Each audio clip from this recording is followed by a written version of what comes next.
Good evening, everyone. Welcome to tonight's Canadian Film Forum presentation of Night Raiders. We will have the director, Danis Goulet, and moderator, Duncan McCue, with us after the screening. But for now, let me begin with the land acknowledgement. We wish to acknowledge this land on which the University of Toronto operates. For thousands of years, it has been the traditional land of the Huron-Wendat, the Seneca, and the Mississaugas of the Credit. Today, this meeting place is still the home to many Indigenous peoples from across Turtle Island, and we are grateful to have the opportunity to work and celebrate on this land. Before we turn to the film, it gives me great pleasure to welcome back to Innis, an elder who has provided us with prayers on a couple of occasions now. She's a lovely person, and I will tell you a little bit about her before she comes on. Her name is Debbie Cruikshank. Debbie Cruikshank originates from Sagkeeng, Manitoba. She is a wife, mother, grandmother, and great-grandmother. Debbie was in the residential school system as a child in Sagkeeng and Brandon, Manitoba. This traumatic experience impacted Debbie's life and filled her with a need to find a direction. Debbie's uncle, Circling Eagle, was a Sundance chief and community elder and was a tremendous influence in her early life. Watching her uncle's commitment to living his life with the way of the sacred pipe helped Deborah to begin her walk, on this good red road. When Debbie was in her early 30s, she received her direction to begin the walk as a sun dancer. Debbie has been on this journey as a sun dancer with the Nokomis Sundance family for 28 years. Further, she has been a Sundance leader and the Sundance chief for the last 12 years. Part of the role of Sundance leader carries the responsibility to sit on the Cookums Council, which is an honor that Debbie highly values. Debbie has worked hard to incorporate the Ojibwe culture into both her personal and professional life. She currently works in the social service field as the program cultural supervisor with the Sagkeeng Child and Family Service. And now let me officially welcome Debbie to tonight's presentation to give a prayer. Hello, Debbie.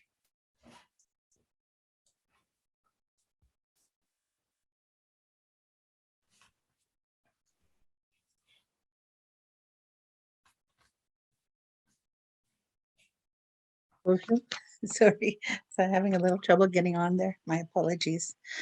Bonjour, I'd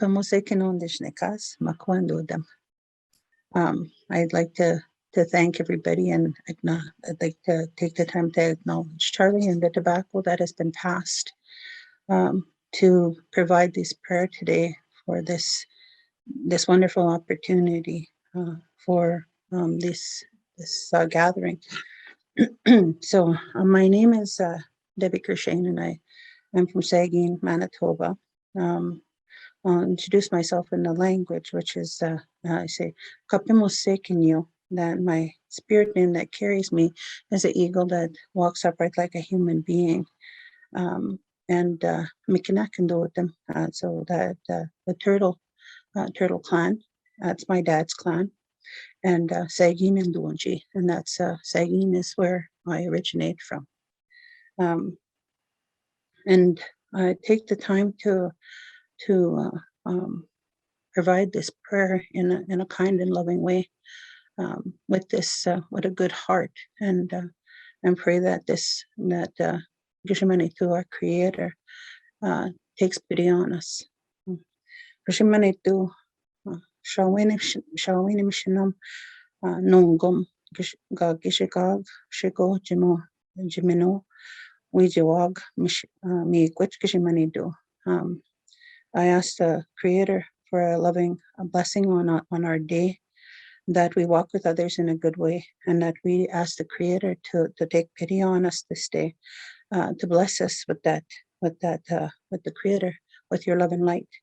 And we ask for your blessing upon this gathering and everybody that is involved. And we lovingly ask Gishimani to open our hearts, our minds, our spirits, our emotions to receive your direction. We ask for this gathering to open the message that you provide, and that we may understand this message in a good way and with a loving heart.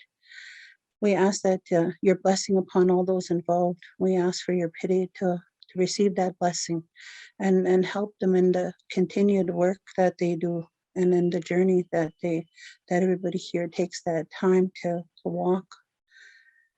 We lovingly ask as human beings that we are small and weak, but we ask, Creator, for your blessing and your direction and your love. And we do this in a good, kind, and loving way. Ashawana Mishanam Kshamanito. Ashawana Mishanam Kshamanito. Ashawana Mishanam Kshamanito. Ashawana Mishanam Kshamanito. In our teachings, we are told that every human being, all of us, carry that blue light. It's a sacred fire that the Creator's put in each and every one of us. And if all of us, every human being in the world, and all the lights were out, we would all carry that same blue light of the Creator. And what we take the time to feed our fire, we call it, our sacred personal fire. When we take that time to feed our fire, we try to feed it with only good things. There are times where we may inadvertently take that. Sometimes we'll feed it with something that maybe doesn't do us well in our lives. But we wanna take that time to strive to feed our mind with good thoughts, our heart and our body with that good food and good energy. That we feed our spirit with the direction of our Creator, and that we walk through life in a good way. And we ask that for that positive, loving energy in our life. And the more that we feed it, our lives with that good energy, the more that we're able to walk through life in a good way. And so we ask our Creator to take pity on all of us and to help us in our journey and in what we would do every day. And so with that, I want to say miigwech, and I'd like to sing a song. I'm going to use my rattle because I know that the drum you can't really hear it well on here, but this is called the Creator song. And it's to ask that blessing and to take pity on all of us, to love us, and that we're asking this blessing for everybody here today as we gather, and that we're protected and that we're watched over. I'll close with that language.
Thank you so much, Debbie. All right, we will now turn to the film. We will be back when the film ends with a Q&A, as I said, with the director, Danis Goulet, and moderator, Duncan McCue. So I hope we will see you. Please come back for that, and now enjoy the film. Thanks. Hi, everyone. Sorry for any delay. We've had a somewhat unusual situation insofar as don't quite appear to have our moderator yet. So I'm going to improvise, as I sometimes have known to do. And I'm going to introduce our director and guest in the hopes that there we go. Well, there you go. I don't need to improvise. Instead, I will do what I am supposed to do, which is introduce our moderator. So award-winning journalist Duncan McCue is the host of CBC Radio 1 Cross Country Checkup. McCue was a reporter for CBC News in Vancouver for over 15 years. Now based in Toronto, his news and current affairs pieces continue to be featured on CBC's flagship news show, The National. He's currently away from Cross Country Checkup on a Massey College journalism fellowship, which means in normal times he'd be right across the street from us, more or less. McCue's work has garnered several RTNDA and Jack Webster Awards. He was a part of a CBC Aboriginal investigation into missing and murdered Indigenous women that won numerous honors, including the Hillman Award for Investigative Journalism. In 2017, he was presented with an Inspire Award for Public Service. McCue teaches journalism at the UBC Graduate School of Journalism and the university not to be known as Ryerson for much longer, and was recognized by the Canadian Ethnic Media Association with an Innovation Award for developing curriculum on Indigenous issues. He is also an author. His book, The Shoe Boy, a trapline memoir, recounts the season he spent in a hunting camp with a Cree family in northern Quebec as a teenager. He was awarded a Knight Fellowship at Stanford University in 2011, where he created an online guide for journalists called Reporting in Indigenous Communities. And that goes by the address riic.ca. Before becoming a journalist, McCue studied English at the University of King's College, then law at UBC. He was called to the bar in British Columbia in 1998, and he has an honorary doctorate from the University of King's College. Welcome, Duncan. Goodness, Charlie, you just read my entire resume out. Thank you so much. You're welcome. I didn't realize I did all that stuff. Miigwech, thank you so much for that very kind introduction. And Ani Kinoya, Mino Dibakat, Gichinendam, Wabaminaguk. It's good to see you all, and I hope you still have a little bit of popcorn left after watching that awesome, amazing film. For those of you who are watching right now, we're happy to, Danis is going to join us in like a second. If she's there, she can turn on her camera soon. But if you want to ask any questions, throw them in our chat. This is live and interactive. And so I will keep my eye on the chat, and I'll do my best to read them out to Danis and share your questions with her. And great, there we go. They're all Grace. Thank you so much for sending your questions, and we'll just wait for Danis to show up. And I hope you all enjoyed the film. I know that when I saw it at TIFF, I was blown away completely. And it was even better watching it again this evening. Danis, and there she is. So I'm not going to read your whole big resume because everybody knows who you are. They just watched your film. They're here for a reason. Here she is, the director of Night Raiders, the award-winning director, Cree Métis, originally from La Ronge, Saskatchewan, and Danis Ani. So good to have you here with us tonight. Can't say Duncan Tinnicky for having me. I talked about award-winning director. You just pulled in another one a couple nights ago. Tell us what you won 2 nights ago for Night Raiders. Yeah, a few nights ago, I just was recognized with Best Director by the Vancouver Film Critics Circle, which was amazing. It's been really quite the journey after Night Raiders, the coming of Night Raiders out into the world, and it's been percolating for so many years. So yes, it was really amazing to get that recognition. And you were actually at a gala a couple nights ago. What was that like to be like real live, all gussied up and going to film galas? Yeah, I went to the Toronto Film Critics Association Awards, and it was in person, and it was probably the first time I've been in an event like that since, before the pandemic. So I saw friends, old and new, and everybody was fancy, and everyone had to test in order to get into the gala. And so I guess, once we were tested, it was, just like this little microcosm of the way things used to be, and very strange at the same time. Wow. We got all kinds of questions. So Yep. we should get to them. I just want to share my personal experience, Danis. When I watched this in at TIFF, it brought me to tears at times. I am in, and I also thought to myself, I'm in the middle of doing a podcast right now on residential schools, an 8-part podcast for CBC that was prompted by Kamloops. And I thought to myself when I watched your film, there's no way I should just stop now, because there's no way that I can illustrate residential schools as well as you did with this movie. I mean, you just did, by putting it in the future. You brought so many people into the experience, and I just want to raise my hands to you, because it's an incredible work of art, but also, in terms of trying to explain to people what residential schools were like, you've just done an incredible public service. So miigwech from Thank you so much, Duncan, for your kind words. It's amazing that you had that response, and I think there are many stories to be told about residential schools in many forms. And this one for me started back in 2013, as I started to write the project. But yeah, thank you for saying that. And yeah. We had some questions that were pre-submitted by folks who had watched the film. I want to start off with this one. What inspired you to make it? Yeah, so I felt like around that time. So first off, I've been immersed in the Indigenous screen community since moving from Saskatchewan out to Toronto. And I would say all of my films and my shorts leading up to Night Raiders explore the impacts of colonization on Indigenous families and individuals and communities in some way. And so Night Raiders was no exception. I just felt that at the time that I started writing it, that the impact of residential schools still wasn't talked about as a national conversation in the way that I felt it needed to be, given the gravity of what that system did, and that it was a system in place for 7 generations of Indigenous families. And so I just started to write, I started writing a story that circled around a mother and daughter, but I knew from the get-go that I was going to set it in a future, because I just come off the heels of a short that was also set in a dystopian Toronto, and it took 2 classic Cree characters from Cree stories called Wisagichak and Weetigo and placed them in the near future. But around all of that time, the protest movement, Idle No More, was sweeping across the country. And I remember being glued to the live feeds of that, and especially seeing, and that was a movement where people were doing round dances in malls at the height of the Christmas shopping season.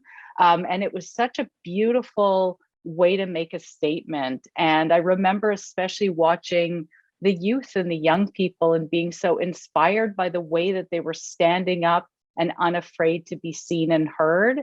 And it made me think too that as much as I wanted to explore the impact of these colonial policies like residential schools, it was so important that we also show the power of the way people resisted and the way people, kind of carve out community in spite of these incredibly oppressive circumstances.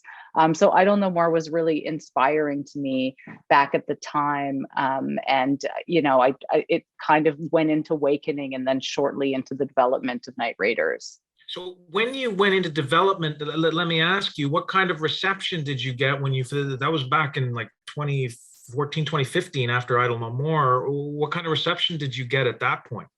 Yeah, I mean, for a while, I was actually just early and keeping it to myself, and my producer and I were just going through drafts of the script. So it wasn't actually probably for a few years that I started sort of like getting it out into the world and starting to explore funding opportunities. But I do remember one time going to a broadcaster, and at the time, the broadcaster turned us down for funding. And this is probably a few years before Night Raiders got made.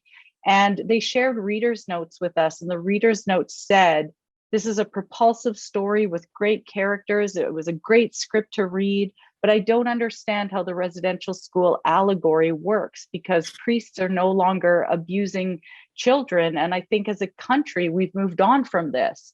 And I got these notes in the exact month that the Truth and Reconciliation Commission was releasing their findings out into the world. And I remember it was June. And when I got those notes, I thought, this is the reason I want to tell this story, because this attitude exists. And we hadn't even begun the reckoning process with the rest of Canada to like bring this to light. And you know, it really, I mean, I was very angry, but because my film was being judged on political terms as opposed to, you know, judged for the craft. But at the same time, you know, I had to go in and mount arguments. And I think also it's a little snippet of what Indigenous filmmakers can be up against in terms of when they go out into the world with their projects and they come up against a lack of understanding or just ignorance or but you know, it really galvanized me even further. I was like, that's it. The gloves are off. We're going to find a way to get this made.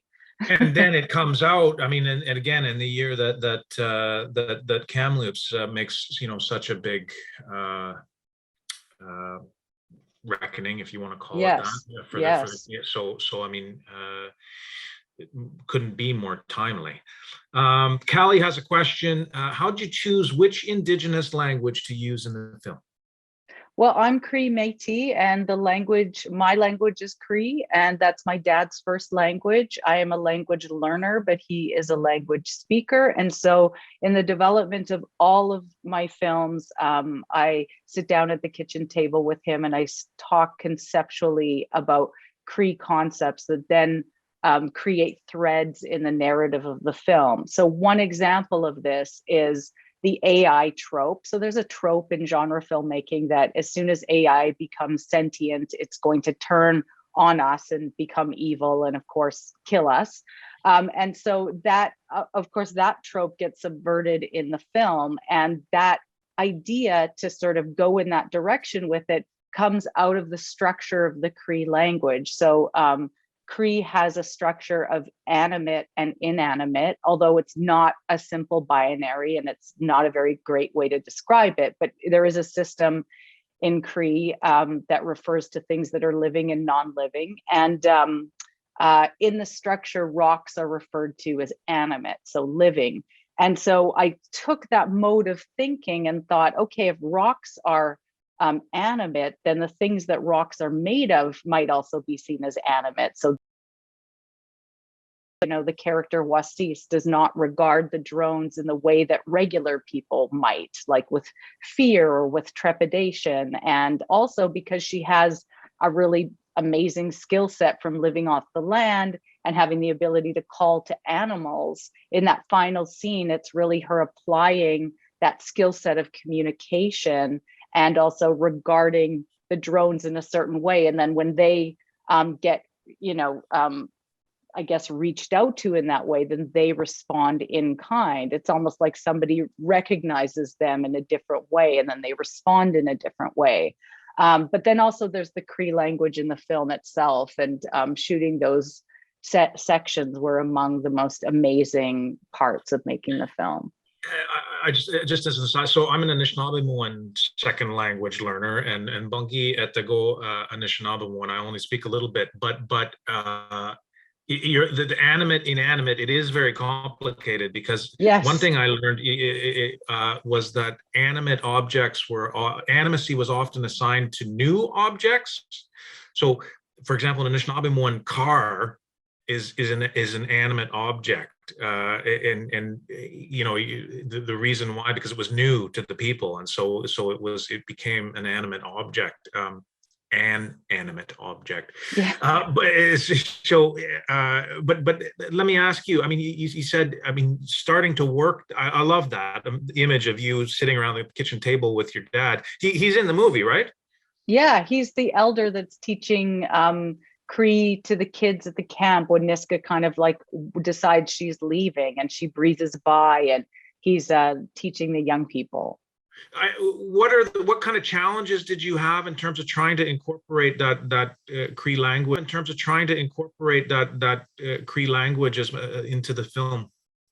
You know, I feel really lucky that I have my dad to lean on, because he did sort of like the initial script translation, like once we actually were getting close to camera. And then I worked with Gail Maurice, who plays the role of Ida, kind of the camp leader. And she's a Cree speaker from Beauval, Saskatchewan, and an incredibly talented actor. And so, you know, there was no language work to do with her. She is a language speaker. And so is Pauline Shirt, Elder Pauline Shirt, who plays the elder in the camp. And those two characters are speaking the most Cree. And then the other characters are mostly just speaking a little bit of Cree, or their characters mostly understand Cree. And so then those were just a matter of like teaching words here and there. Oh, and also Ray Thunderchild, who plays Tiny, the drummer. He's also a Cree speaker. And so when you have language speakers in the film, you know, it's just they look at the translated script and then make any changes that they might need to based on the regionality of their own particular dialect, and then they just run with it.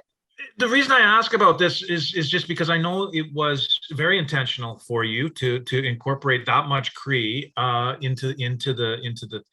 But I mean, I think that this is one of the ways that, you know, mainstream movies, Hockey Night in Cree, you know, like these are the kinds of ways that we're going to be able to start really revitalizing the language.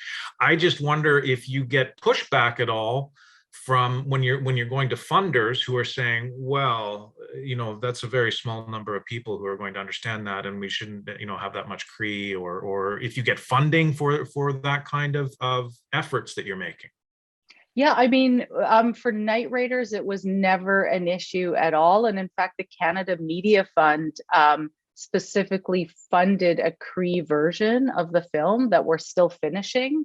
So it'll be an entirely Cree version, which is amazing, because I have had past experience where people have made the argument to me that if the film is in the language, then it'll somehow be less accessible. Yes. And it's like, you know, when you have films like, you know, like in the film, there are people speaking the language that is true to them. And, you know, I totally agree with you. It's a way of revitalizing, but also as an artistic choice, it brings more specificity and authenticity to the world. So it is actually a stronger choice rather than to make it more generic, you know, like who wants that? And frankly, look at Star Wars, the biggest movie in the world. And like, if Jabba the Hutt can speak his own language and it be subtitled, surely we can have our indigenous languages celebrated on screen. And it's so meaningful to me. And, you know, because the language isn't just about hearing it and seeing it, there are entire worldviews contained in the language, entire universes, and it's so beautiful and so poetic, and the way it sounds and the pride that it brings out in people when they see. I've had so many people come up to me and say, like, when I heard the language on screen, you know, that's and how much it meant to them. And so it's really, really important. And also, if we are telling stories about colonization and residential schools, the language is part of what they tried to destroy and eradicate. So it is such an important point to the film to have the language be there, and as a declaration that we are surviving. And I'm engaged in my own, you know, I go to Cree language classes and Cree immersion camps in the summer. And yeah, it's a really important part of supporting revitalization efforts. Amazingly, Danis, we've only got about 7 or 8 minutes left. So, oh my goodness! But our audience here, if you've got any questions for Danis, please put them in the chat, and I'll do my best to read them out. I want to get to one other thing before we wrap up here. Trauma-informed journalism is a conversation that I've been really involved in around residential schools, and I want to ask you about that as a film director. some of this is really hard to watch, for Indigenous people, whether it's the scenes in the school, whether it's the showdowns with the recruiters, or with soldiers, and I wonder, as a director, with your Indigenous cast, what was that like for you, asking them to dig into their lived experience when they're acting out this dystopia? Well, to me, that is the biggest ask of anyone in the movie, in my opinion, as far as like any creative collaborators I'm working with. And I talk a lot about this, about, in this context, like, yes, actors bring their lived experience to their roles. It's part of performing. But in this context, the weight of that can be, really intense and quite heavy. And it has to be held in such a delicate way and with a great amount of care. And I think there was a lot of focus and attention put on trying to create a safe space for the actors to go there, which they did. And their courage to this day still blows me away. Like, the gratitude I feel for what they brought and the places they dared to go is incredible. And part of that is incorporating cultural practices into the making of the film, and also making space for when we needed to stop and take a minute, or if someone was having a trauma response on set, we would just stop and I would just create a wall around the person until we could just the moment could pass. Or if we needed a smudge on set, which we definitely did at times, it's like we would just stop this giant production, which is like, very expensive to do that. But if you endeavor to tell Indigenous stories, and especially ones that are talking about, this trauma, which is collective, then you have to be willing to do what it takes to keep people safe in the process. And I think that trust with the actors was absolutely paramount to, it was like the biggest priority. And even in choosing the other crew that I was working with, like the DOP, for example, I'm making sure to choose people that are not just talented at what they do, but also have a sensitivity. And I think that what that is endeavoring to be is a project that is driven by values, and hopefully pushing back on, things that might just like automatically inform a decision in the film industry. Like, if you're going like the normal way about it, it's like, no, we're going to stop here and be very conscious of who's going to be in close proximity to the actors when we need to like pull things tight. A first AD that is not going to get on my back when I say it's time to stop, and producers that also get it. So all of that was layered into it, I think.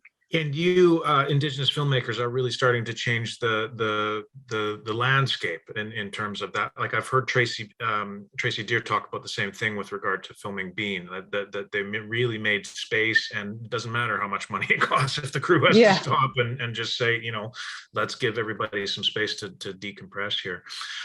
That's the serious stuff. On the other hand, this is a badass action flick, and you've got Elamaya Tailfeathers as Niska, being this, kick-ass female hero. What were the challenges of doing an action movie?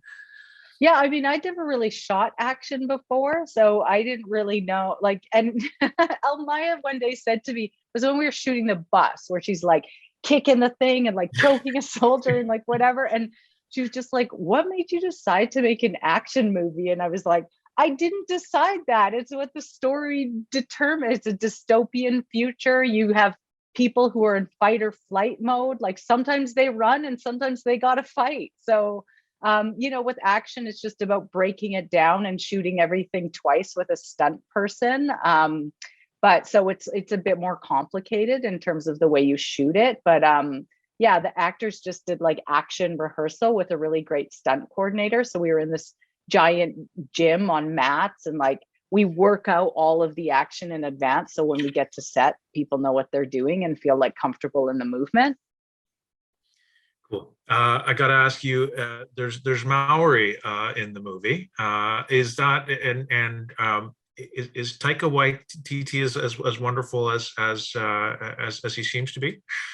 Yes, he is. He was really supportive. Obviously, he came on as an executive producer, and it opened a lot of doors for us. I was always interested in expressing on screen sort of that global Indigenous solidarity. So even though we're, you know, diverse peoples all over the world, that, you know, we're connected and unified by a similar experience under colonization. And so I had this Maori character in the story kind of from the very beginning. And I went to my screenwriter friend down in New Zealand and asked her about it. And then all throughout the process, we had an amazing producer from New Zealand, Ainsley Gardner, who produced Taika's early movies. And she's just like helped us with the casting, but also with the culture and language advisors. And we had this incredible woman, Kath Akuhata Brown, on set, who was guiding Alex Tarrant, who plays Leo, all through, you know, those sections of the film, but especially the sections that had to do with like cultural expression, because I couldn't really support him with that. So it really was truly a collaboration in that sense. And he did a beautiful job. And then we had language advisors in post as well, just like helping us with production or like pronunciation when we were doing additional recording and stuff like that. It's a very neat aspect of the film, the international collaboration going on there. And Duncan, did you notice in the camp there's one that a person walks past Leo and says "Ani" in the morning? I did. Yeah, absolutely, so there's like this. Yeah, it's a Cree camp, but you know how it is when we all get displaced or move to urban centers. It's like you have people from all over the place. So I wanted to do that little tiny nod since we were shooting on Anishinaabe land. there's niche everywhere. Yeah. John Christopher has probably a good question as we're on the road home here. What's your next project? Yeah, I'm working on a Netflix thriller right now that I'm almost finished in post and should be out later this year, called Ivy. And it's this really fun project about a smart house that turns on a family. And then I'm starting to develop my own projects. And actually, I'm going home to Saskatchewan tomorrow to just go soak it up, because my best ideas and inspirations always come from back home. How often do you get a chance to take a break when you're I mean, you're kind of you're hot right now. I mean, is it what how do you find space to take time off? Yeah, I just kind of force space in a way, you know, because I think the demands of the way things work in our industry, and especially if you sort of have a scarcity mentality where you're really afraid, you know, it's like it's so feast or famine in our industry. So one minute you've got a bunch of things going on, and the next minute it feels like there's crickets. And so I've just sort of learned to like go with the ups and downs and just kind of trust that things are going to come my way when the time is right. So in moments where there's a lot of intensity, like right now, and last year was one of the most intense years of my life. And coming off of that year, I just felt like, you know what? I need space. I need to go home a lot right now. I need to spend time with my family because I was so busy. And, you know, I'll read the incoming projects and all of those things when I can, but I try not to get afraid that I have to move now or this moment will never happen again. I'll invite Charlie to come back, but I have to ask one more question, just because it is a serious film and one that deals with some really heavy issues. But I just wonder, there must have been some, with that fantastic Indigenous cast and crew that you had, there must have been some funny moments. Is there a funny moment from Night Raiders filming it that you can recall that you wouldn't mind sharing with us? Oh my goodness, there was so many. We just had so much joy on set. And you know that when, you know, there's so much humor in our communities that help us get through all of this. We just played pranks on each other. And even one morning when we shot a very intense scene, I remember Maya and I got the giggles in the afternoon, and we could barely keep it together to get through the scene. And there was also this one creepy little doll that was one of those sort of, the kind of tourist native dolls. And someone had put it into the marketplace. I don't think it's ever in the film, and so all of us had a weird thing about the doll, but especially the first AD, he was like, I don't know about that doll. And so we took, and Brooklyn, who plays Wasis, and I, she used to put potatoes in people's pockets and see how heavy it would get before they noticed. And so I said, Brooklyn, help me prank Rob, the first AD. We're going to get him. And so we snuck the doll up behind his back and took a photo with him smiling, and he didn't realize it. And then we sent it to him as a framed Christmas present months later. So there was a lot of joy on the set. And I think, that's one part of our community, is that, amongst all of the narratives that we see about trauma, whether it's film or in the news all the time, we have to also experience that part. And I hope that people got a little taste of that when Niska comes into the camp, that sense of community and togetherness and laughter.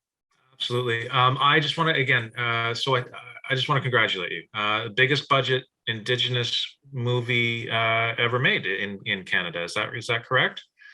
Yes, with an Indigenous director at the helm, just off the heels of the biggest one that was made the previous year, which was Jeff Barnaby's Blood Quantum. Absolutely. Well, you guys are blazing trails, and we're all looking forward to your next projects. And we had a great audience this evening who really enjoyed the movie. Miigwech, Danis, it's a real pleasure to talk with you through the screen here. Yes, Kinanas Gompton. Thank you so much, Duncan. Thank you, everybody. I wish I could be here in a crowd with you all and actually look at your faces, but thank you for watching the film and for being here. Well, this all very much has the sound of we're wrapping up, but this is what I got to tell you. That the people in the back chat, all the people who are the support people, are like, I really hope they're not ending by 9:30 because I want to hear more. I'm like, me too. And part of that is that the energy between the two of you is so great. And I don't want to pretend that I can replicate that, but I do have a couple of questions that I want to ask because people Sure. do not want you to go. Okay. So the one thing is you were mentioning, you just in passing mentioning El Maya, and we've had 3 films in a fair proximity that have starred her, and the diversity, the range in her performances is just amazing across those 3 films. And I'm wondering and then you talked about having an Indigenous cast and crew, and if you feel like it's a 2-part question. If you feel we're at the point now where we're amassing a corpus within this country, at least, where we can start to talk about a diversity of Indigenous filmic experience such that that it won't be seen as, and not that there's a problem there, but it won't be seen simply as, okay, these are Indigenous films, but now there is an industry, an aspect of the industry that will be able to sustain itself with its own crews, with its own forms of filmmaking. Like, for example, one thing that seems really interesting here is the exploration of genre potential that both you and Jeff have done through your films. And I'm just wondering, so the 2 parts here are, do you think we're at that point? But also, how can you maybe tell the audience how that happens? How you get to that point where you get this critical mass?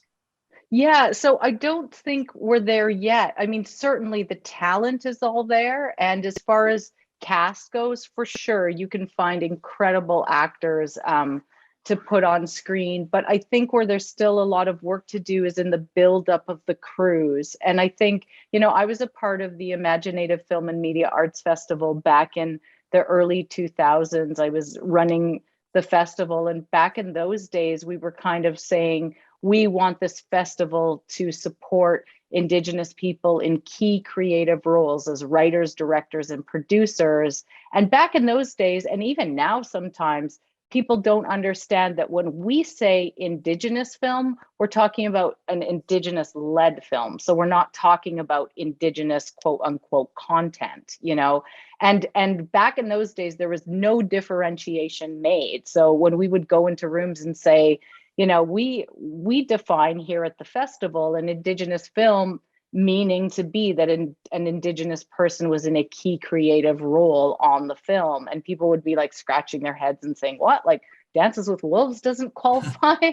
But, you know, it's really goes to show how far along the conversation has come. And I think that authorship is like a very active conversation right now. And it's this advocacy that actually led to this moment of seeing Jeff get a budget that was the biggest in Canada at the time, and then me following a year later with a bigger budget. You know, it's been decades of advocacy to get here, but I think where we could still build out is really in all levels of crew so that we have a greater ecology, because nobody wants to be the only one on a film set. And on our film set, the majority was still non-Indigenous. And in fact, we were supported by the Indigenous Screen Office to bring in a mentorship program so that there was a greater amount of Indigenous crew, and also so that we could train them. And also that it creates a safer space for everyone to work in, like going back to the way we hold our stories, you know,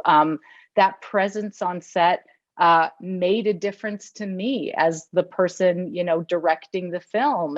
It gave me, you know, like things to lean on, and even that presence really helps. You know, it creates a kind of spirit, and there's a lot to change about set culture. I think there's a lot, it's very hierarchical, and there are many problematic practices in the industry, and I think, you know, one thing is, yes, to get more Indigenous people trained, but we also just don't want to put them into bad situations. So we also have to continue to push against set culture itself, which I think is still driven by a very top-down sort of thinking, and you know, just can be toxic environments at times. Okay. And then one last thing, because you mentioned Taika Waititi, and, you know, I'm thinking back a number of years ago when Ava DuVernay came on the scene, and the way in which having a kind of a galvanizing figure who then becomes, and you could argue in a different way, Shonda Rhimes as well, but becomes a kind of galvanizing figure that, as you said, can sort of open doors by virtue of a track record of success, but also being a voice that people listen to. So again, two-part question: how important are figures like that? Do you foresee someone in Canada having that kind of force within the industry? And then, and this may seem like a different question, but it's related. How important are services like Netflix to broadening the access and giving the green light to projects that will, again, foster this possible critical mass? Yeah, I think really important. I think that kind of access that the streamers offer is really incredible. I mean, if you look at a lot of festival movies, and I kind of grew up on the festival circuit, you know, how do those travel? I mean, some of them don't really, you know, find a place. And what Ava DuVernay does with her, not only is she creating series and all kinds of things, and then, you know, placing women of color in all of the creative roles, like leading those types of things. She also runs a distribution company that picks, you know, these festival titles that might otherwise just sort of disappear and places them, you know, into distribution, and they go out on Netflix, which I think gives them a life that they might not otherwise have. And her impact on the industry has been huge. And the critical mass that you are talking about, Charlie, is really important. And it's something I've been really thinking about since the early days that I was at Imaginative. And I was thinking about it in terms of creative clusters and the explosions that creative clusters have the potential to have. And when I was a youngster at Imaginative, I remember observing a creative cluster in BC. It was a community of filmmakers in Vancouver, and they were making kind of amazing work all at once. And so I created a short film commission that was called the Embargo Collective. And it was a group of filmmakers. And I was trying to like manufacture a creative cluster. And in fact, Taika Waititi was a participant in one of the early Embargo collectives that was celebrating Imaginative's 10th anniversary. But it was also finding ways to bring this global Indigenous community together, because we're stronger in the ways that we can help one another. But those creative clusters are really important, because if you look at like the wave that came with Ava DuVernay, it was like, you know, her and Ryan Coogler and Barry Jenkins and, you know, like Jordan Peele, all very different filmmakers working in, you know, like Jordan's the genre guy. And then now they've got this main circle that has like a certain amount of power within the system. And it's almost like from there, they're building up sets, because now Array has like an Array crew, and then they're building out an outer circle and like forcing the doors open for an even wider net of people. And right now, I would say that the Indigenous Screen Office is the best situated in Canada to play the role of, and I know they're doing a lot of work right now on, you know, identifying crew and putting like their mentorship program is probably the most active crew placement program in Canada, in the country right now. And also the advocacy that they do, and just the awareness of what the issues are, and then pushing forward where it needs to happen. But already, based on the advocacy that happened, which got the Indigenous Screen Office put into place, it also advocated for targeted funding through Telefilm Canada, which is of course our feature film funder. And that saw the funding of Indigenous features probably 5 times as many that were getting made before that existed. And that came into, people don't even know this because it's not even a public program. It just is sort of done, like the Indigenous community knows it, but it probably increased the amount of features being made by Indigenous people by 5 times. And that's been in existence for 5 years.